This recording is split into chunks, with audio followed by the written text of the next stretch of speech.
ഉള്ളുപിടയുന്ന ഓർമ്മകളാണ് മനസ്സിൽ. എങ്കിലും എന്തിനേയും നേരിടാനുള്ള കരളുറപ്പിൽ ചൂരൽമലയിലെ കുരുന്നുകൾ സംസ്ഥാന കലോത്സവത്തിനെത്തും. സ്വാനുഭവം അരങ്ങിൽ വരച്ച് നാടകമാടും. ഉരുൾ തകർത്ത വിദ്യാലയത്തിനു വേണ്ടി, അതിൽ പൊലിഞ്ഞ കൂട്ടുകാർക്കു വേണ്ടി ജയിക്കണം അവർക്ക്. അതിജീവന കരുത്തിൽ തകഴിയുടെ വെള്ളപ്പൊക്കത്തിൽ കഥ നാടകമാക്കിയാണ് വെള്ളാർമല ഗവൺമെന്റ് ഹയർ സെക്കൻഡറി സ്കൂളിലെ വിദ്യാർത്ഥികൾ കലോത്സവത്തിനെത്തുക.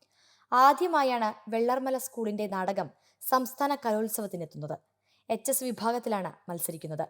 സ്കൂളിന് തൊട്ടടുത്താണ് നാടകത്തിലെ കേന്ദ്ര കഥാപാത്രമായ അമൽജിത്തിന്റെ വീട്. വീടിരുന്നിടത്ത് തറ പോലും അവശേഷിക്കുന്നില്ല.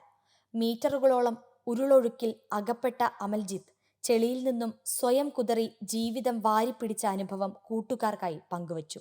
തകഴിയുടെ കഥയിലെ ചേന്നന് നാടകത്തിൽ ജീവൻ നൽകുക അമൽജിത്താണ്. മുണ്ടക്കൈ ചൂരൽമല ദുരന്തവുമായി കോർത്തിണക്കിയ നാടകത്തിൽ വൈഗ, നിവേദിത, സായൂജ് കൃഷ്ണ, നിരഞ്ജൻ, അൻസിൽ, അയാൻ എന്നിവരും വേഷമിടും. അർച്ചന, അനന്യ, സനൂഷ് സത്യൻ എന്നിവർ പിന്നണിയിലുണ്ടാകും. ജില്ലാ കലോത്സവത്തിൽ A ഗ്രേഡ് നേടിയ ടീം അപ്പീൽ വഴിയാണ് കലോത്സവത്തിന് യോഗ്യത നേടിയത്.